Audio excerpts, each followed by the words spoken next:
What's the rental market like right now there, or historically? Have you ever, is there any secrets to renting things faster in Aurora? Is there any things you got to look out for that you might not plan for that Aurora is different, or?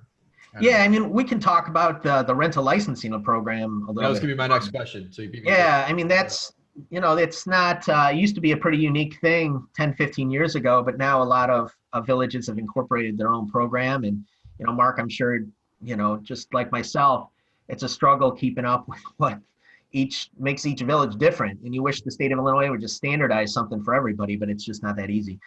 So anyways, in the city of Aurora, if you rent a property, you have to register that property with the village, right? It's going to cost you $90 to register the property per year. But if you have a multi-family or commercial building, it usually gets a little more affordable per unit.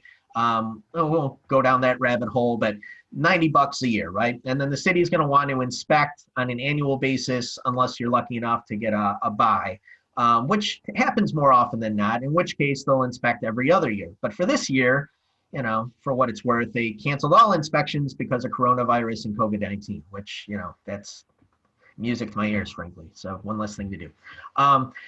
Having said all that, if you're to invest in Aurora, you must live within a 30-mile radius if you don't want to qualify somebody else to be your managing agent. So for instance, you know, if I own a rental property here in Aurora and I move to Iowa, I would have to assign, you know, Mark with GC to be the managing agent to represent me in case the city has any issues with the property. And it's no big deal. I mean, you can certainly use a property manager. That's likely the way to go, but you could also designate your next door neighbor, assuming you can trust them. Let's see. I mean, the village rental addendum has to be signed. Criminal background checks have to be run on anybody over the age 18.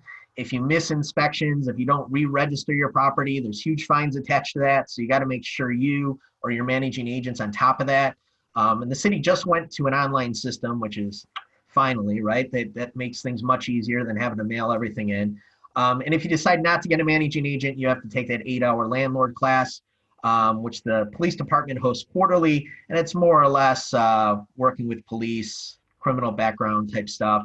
But I've always wished they'd incorporate more of a property management aspect to it. You know, it is what it is, but it satisfies the city. And then if you have a vacant commercial property or residential property that sits for a certain period, you also have to pay for a registration fee. So you certainly want to advise the city if for some reason you think your building's going to be vacant for any period of time. So that's, you know, a little bit of background on the rental licensing itself.